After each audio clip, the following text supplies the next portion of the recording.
খতনা করাতে গিয়ে রাজধানীর বাড্ডার সাতারকুল এলাকার ইউনাইটেড মেডিকেল কলেজ ও হাসপাতালে শিশু আয়ান আহমেদের মৃত্যুর ঘটনায় দায়ী দুই চিকিৎসকের দৃষ্টান্তমূলক শাস্তি চান শিশুটির বাবা শামীম আহমেদ।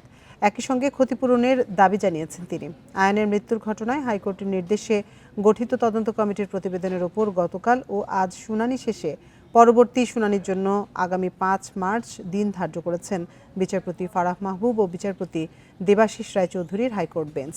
শুনানিতে অনুমোদন ছাড়া রাজধানীর বাড্ডার সাতারকুল এলাকার ইউনাইটেড মেডিকেল কলেজ ও হাসপাতাল পরিচালনার বিষয়টিকে হাসপাতালটির বিরুদ্ধে গুরুতর অভিযোগ বলে মন্তব্য করেছেন হাইকোর্ট। ২০২৩ সালের ডিসেম্বরে খতনার জন্য অ্যানেস্থেশিয়া দেওয়ার পর আর জ্ঞান ফেরেনি শিশু আয়ানের। ৫ কোটি টাকা আমরা ক্ষতিপূরণ চেয়েছিলাম। এটা এখন ডিপেন্ড করবে বিজ্ঞ আদালতের উপরে।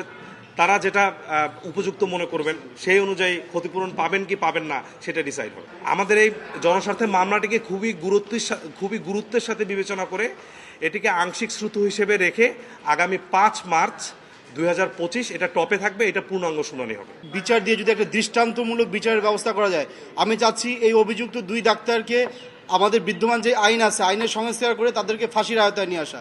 তাদেরকে যদি ফাঁসি দেওয়া হয় তাহলে বাংলাদেশে আর পরবর্তীতে হয়তো বা এই ধরনের মেডিকেল নেগলিজেন্সি আর হবে না।